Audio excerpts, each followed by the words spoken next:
Quick editing note here. I need your favorite Hazbin Hotel line in the comments for my next video. Thank you.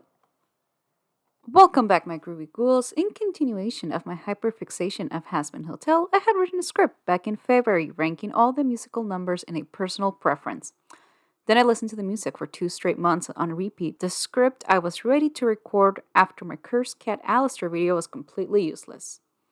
So now I have rewritten the script while hyper on caffeine, so let's go. I do want to note I have no musical education. I've never been in band or choir. All I do is sing in the car and watch a bunch of musical analysis videos on YouTube, so please feel free to correct me or fight me in the comments. Some of your favorite songs might end up on D tier, so let's begin. I did name the S tier Angelic Power, and the lowest tier will be named I Hated That Song, Not a Bad Boy.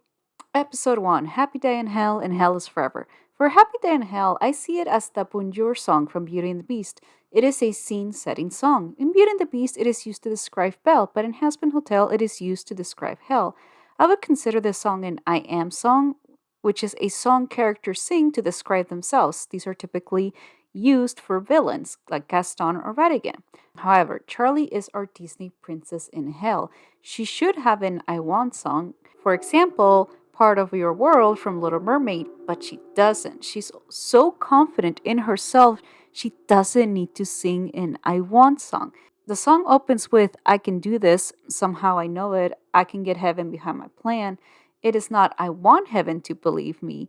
The song is I'm going to make heaven believe me. There is an I Want song in Hazbin Hotel, and we'll talk about it once we get there. But can you guess who has the I Want song? I do love this song. I listen to it on Mondays to motivate me at work, so I'm going to put this on the A tier. Hell is Forever. I never expected to be a fan of Christian rock, but here we are. What I can say about this song is that it is a representation of heaven. Heaven is hardcore. I am going to put this song under Angelic Power. It is a rock ballad that goes hard. Episode 2, Stayed Gone, and it starts with Sorry. Stayed Gone is one of my top favorite songs. It goes directly into Angelic Power, and now I'm going to overanalyze it. This song is used to establish the rivalry between Vox and Alice, and it shows us the fighting style for each character. The instrumentation begins in what I would have called tippy toe notes, and words are enunciated with a sense of caution, like it's creeping up behind you. As if Vox wants to sneak up on Alistair, but as soon as he starts broadcasting live television, it turns into swing jazz, which is very loud with no element of surprise. Vox is very confrontational, but doesn't have a plan. And a side note, Vox is the only one who welcomes Alistair back from his absence, so there's that. Now, Vox is a visual medium. He does not need in-depth words to attack someone, and that's where he's weak. You can point to someone and call them a loser and a coward, but what makes that person a loser and a coward? No one cares that Alistair's been missing for 7 years, just one less overlord to worry about. But Fox cared. Now let's look at Alistair's lyrics. I know it's been a while since someone with style treated hell to a broadcast. Instead of a cloud-chasing mediocre video podcast, Alistair is saying, I have quality over quantity. I want the TikTok app description to be cloud-chasing mediocre video podcast. Continuing on. Is Vox insecure, pursuing a lure, fiddling between this fad and that? It's nothing working. Every day he's got a new format. Alistair is making us think by asking questions. He is making you to come into your own conclusion of Vox. How do you see Vox when he's non-consistent? Vox could never win a lyrical or vocal battle with Alistair, as he was a radio host. Alistair knows how to communicate an insult with an extensive vocabulary. When the power goes out on Pentagram City, we can hear the tiptoe notes again from the beginning, but this time they're assertive. It starts with Sorry. I have grown to love Sir Pentious. I love his dramatic acting and personality, the harmonizing of Angel and Vaggie during the song. When they say, can we just kill him, shoot him, and spill his blood is perfection. So I'm going to move it up a notch to C tier. I originally had it on D tier. Episode 3, Respectless and Whatever It Takes. Respectless. Okay, I'm going to say it. Carmilla started it. The guitar string notes you hear are usually used when characters are about to fight. Carmilla is challenging Velvet. She could have just told Velvet to shut up, just how she shut down Alistair, telling him no one cared that he was missing. I am going to side with Velvet on this one. Sometimes I'm at work in a meeting and I hear those guitar string notes challenging me. This song demonstrates the battle between experiences. Cestiel, who is the oldest overlord, knows you have to question your actions before making a decision, versus Velvet, who is the youngest in the group and is willing to take immediate action. I'm putting this on B tier. I recommend listening to this song before work meetings. Whatever it takes. To be honest, this is my least favorite song. It's the one I tend to skip when I'm listening to the soundtrack, and I'll explain why. In musical theater, the rules that lead up to singing is when your emotions are too hard to describe and you burst into song, and the song eventually leads to dancing. I feel like Camilla and Vaggie are a very different point of emotions, therefore the duet doesn't work. Camilla is at an emotional point of breaking her moral code of not getting blood on her hands, versus Vaggie is at a low emotional point of not feeling useful to Charlie. I don't feel the emotional connection between the two. I don't hate it. I'm gonna put this on D tier. Episode 4, Poison and Loser Baby. Poison. If you were to ask me to write a song about abuse, I would have never thought of writing it as a pop song. And this isn't the first pop has been written about abuse. Britney Spears' I Seek Amy is about Britney being hypersexualized, which is abusive, especially towards women in the music industry. I would love to see the first drafts of this song and the behind the scene process it took to get to its final musical product. The only reason I don't put this song on the S tier is because when the clapping in the background, all I can hear is Charlie's clapping from the episode before when they're playing their little introduction game. So I'm putting this on A tier. Loser Baby. Loser Baby just screams Broadway, especially with the opening piano notes, then the transition to an occupied orchestra. It solidifies the friendship between Angel and Husk. I'm putting this on A tier. I don't know where in social media someone said that Loser Baby is equivalent to Hakuna Matata, so I'm here to contradict that. Um, I think the most important parts of Loser Baby are the lyrics. It's time to lose your self loathing. Excuse yourself, let hope in, play your card, be who you are. What this song does is to put a mirror to your face, seeing yourself as you are, but once you're at this low point, be kind to yourself so you can rise again. When you hit rock bottom, the only way you can go is up. Be kind to yourself, drink some water, get some sleep, and tomorrow's a new start. Versus Hakuna Matata, who's just like, don't worry about the consequences, just chill. Episode 5, Hell's Greatest Dad, More Than Anything. Hell's Greatest Dad. Out of all the songs, Hell's favorite dad is the most fun song. Almost everybody picked up on the friend like me versus friends on the other side vibe. Are you taking fucking notes, Disney? This is how you make new music with nostalgia vibes. Anyway, what I love about the song is that it shows what it truly impresses someone. Remember how Rosie's like, words are cheap, but actions speak the truth? This is a representation of that, which, what has Lucifer done for Charlie so far? Nothing yet, but what has Alistair done? He provided staff for the hotel, he fixes up the wall, he defended the hotel from pensions, he made the commercial, he probably cooks because Nifty threw roaches as seasoning that one time. This is one of my favorite songs. I'm going to put it under Angelic Power. More Than Anything. This song is the biggest representation you can have of when emotional point hits and you can start a song. Just as Lucifer is feeling that anxiety and frustration and betrayal of heaven, he starts to sing. As his trauma replays, he can express himself as he fears for his daughter following in his footsteps. Charlie reassures him that she wants to follow the same path but needs his support, which is something that he didn't have. And we don't know how much Lilith really supported Lucifer before the fall, so he could have totally been on his own. It is a beautiful song. I believe it's a future father-daughter dance song, so I'm putting this on their A tier.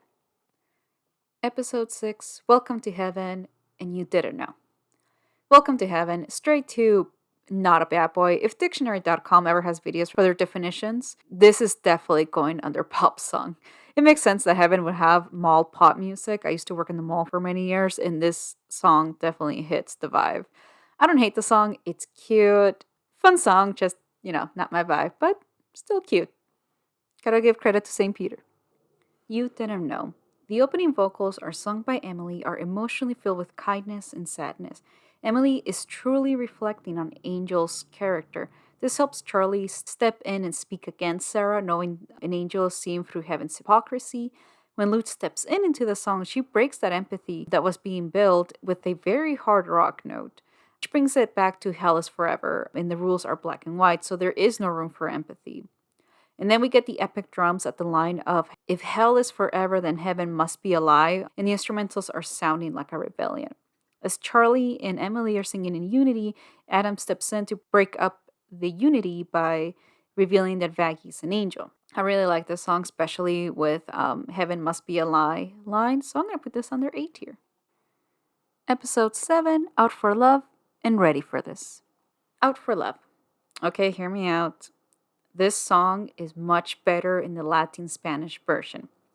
And let me explain. I am fluent both Spanish and English. My Spanish is the Latin from Latin America versus Castellano, which is the Spanish that is spoken in Spain. And there's a difference in the way that like American English and British English is different. Like we can speak to each other, but there's keywords where it might have different meanings. And I think what makes the Latin Spanish a little better is that the enunciation lands a little stronger with the beat. And when you're holding the notes love, you, at least for the word love, you're holding down to love, like when the O is transitioning to the V. Holding the notes for amor, you're holding out to the O sound. Amor. I feel like English has a softer landing versus the Latin Spanish, which has a more assertive landing. I do love the Latin Spanish version of the song, so I'm going to put it on the B tier. Ready for This. If you didn't know was the rebellion song, then Ready for This is the call to battle song. I love how the song is built up from Charlie feeling uneasy to slowly building up her courage onto the cannibal singing. In one of the cast interviews, Amir mentioned that it's the only song where everyone's voice is included, and probably what happened during the recording, they asked all the actors for them to sing in their natural voice, and they used that to fill in the voices for the cannibals. My favorite line is, from this moment on, you can count on us to be resolute and run of us. You can definitely feel the unity in all the characters in this song. Straight to angelic power. Episode 8, More Than Anything Reprise, and the show must go on. More Than Anything Reprise. All right, hear me out again. This moment could have been more emotional if they would have just used instrumentals. At least that's my opinion. I believe they could have done with one short verse, and then have the instrumentals take over, which would have been very emotional. That's kind of like the trick that Pixar does, by the way. They'll have a very warm melody, and then when the emotional moments come, they will play that melody in the background for you to feel the emotion the characters are feeling. I've only revisited the song while I'm writing the script, so it has not made a big impact on me, so I'm just going to put it under D tier. It's cute, don't get me wrong, it's just, I feel it could have been a little more, it could have had a more emotional impact in a different approach. The show must go on. Now that we're at the grand finale, there's a lot that can be said about this song. Not only does it play homage to Happy Day in Hell, and we get a snippet of Vox and Alistair's past with a photograph, and we get Alistair's I Want song. So if you guessed Alistair for the I Want song, you are correct. He is our Disney princess. Let's talk about Alistair's section of the song. So Alistair so far has only butted into other songs. Remember how in theater, what leads to song is emotion. So far, Alistair hasn't showed us any of his emotions. That's why he hasn't had a solo. However, the battle with Adam has driven him to override an emotion that he has to sing. And of course, it's an I Want song. Some I Want songs that are familiar to you are like Part of Your World from Little Mermaid. I want to be where the people are. I want to see them dancing, wandering free. I wish I could be part of the world. Or Entangled, which is I Got a Dream. And Rapunzel's section of those lyrics is I got a dream.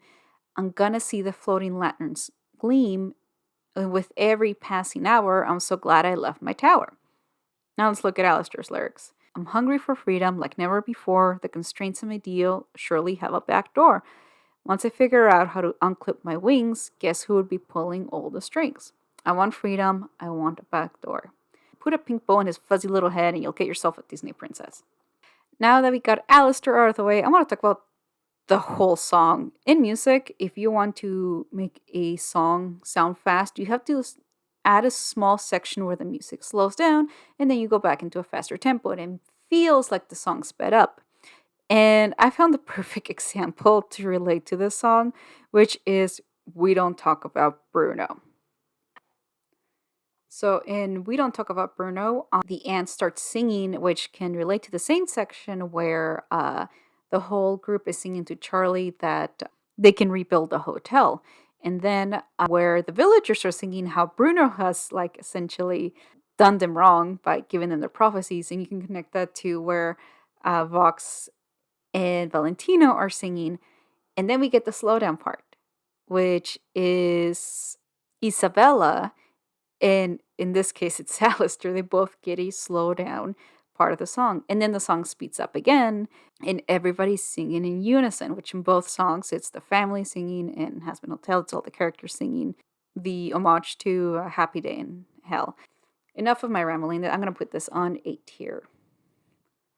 So, what do you think? Honestly, shout out to all the music production in this show. Most of the songs are bangers, and I've been listening to the soundtrack ever since then. So I'm very excited for season 2. We are the voice actors have been posting photographs when they're going in to record their lines and their songs. So the season 2 is not that far off. I hope it'll be by next summer, but it might be a little bit after that. I do have one more Hazbin Hotel to stir up. After that, I'm going to go back into my film reviews, so feel free to put in film suggestions in the comments. Feel free to tell me where you agree or disagree. Tell me which is your favorite song. Put an emoji on. And that's it all for today, my groovy ghouls. I'll see you in the next time. Till death do us parts, my pretty ghouls.